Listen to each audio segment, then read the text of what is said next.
தமிழ் சினிமாவின் உச்ச நடிகராக இருப்பவர் தான் நடிகர் விஜய். அவருடைய படத்தில் ஒரு வாய்ப்பு கிடைக்காதா என பலரும் ஏங்கிக் கொண்டிருக்கிறார்கள். அதே போலதான் ராஷ்மிகா மந்தனா விஜயுடன் நடிக்க வேண்டும் என்ற ஆசையை வாரிசு படத்தின் மூலமாக தீர்த்து கொண்டார்.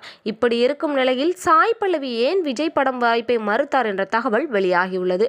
அதாவது லோகேஷ் இயக்கத்தில் உருவான லியோ படத்தில் தான் சாய் பல்லவியை நடிக்க வைக்க தயாரிப்பாளர் முடிவு செய்திருக்கிறார். ஆனால் அந்த கதாபாத்திரம் சாய் பல்லவியை திருப்திப்படுத்தும் விதமாக அமையவில்லையாம். இதனால் அந்த வாய்ப்பை வேண்டாம் என்று கூறிய நிலையில்தான் அதன் பிறகு த்ரிஷா நடித்திருந்தார். மேலும் விஜய் இப்போது கடைசியாக ஜனநாயகன் படத்தில் நடித்து வருகிறார். இந்த படத்தில் பூஜா ஹெக்டே ஹீரோயினியாக நடித்து வருகிறார். ஆகையால் இதோடு விஜய் சினிமா பயணத்தை முடித்து கொண்ட நிலையில் இனி சாய் பல்லவி விஜயுடன் நடிக்கும் வாய்ப்பு என்பது இல்லாமல் போய்விட்டது. ஆனாலும் நடிகை சாய் பல்லவி நல்ல கதைகளை மட்டுமே தேர்ந்தெடுத்து நடித்து வருகிறார். அந்த வகையில் கடந்த வருடம் வெளியான அமரன் படம் அவருக்கு மிகப்பெரிய வெற்றியை கொடுத்து பாராட்டுகளையும் பெற்று வந்தது. இந்த நிலையில் தற்போது ராமாயணா என்ற படத்தில் சீதையாக நடித்து வருகிறார் சாய் பல்லவி. இது போன்ற சினிமா மற்றும் சீரியல் சம்பந்தமான தகவல்களை தெரிஞ்சுக்க சினி டைம்ஸ் சேனலை சப்ஸ்கிரைப் பண்ணுங்க.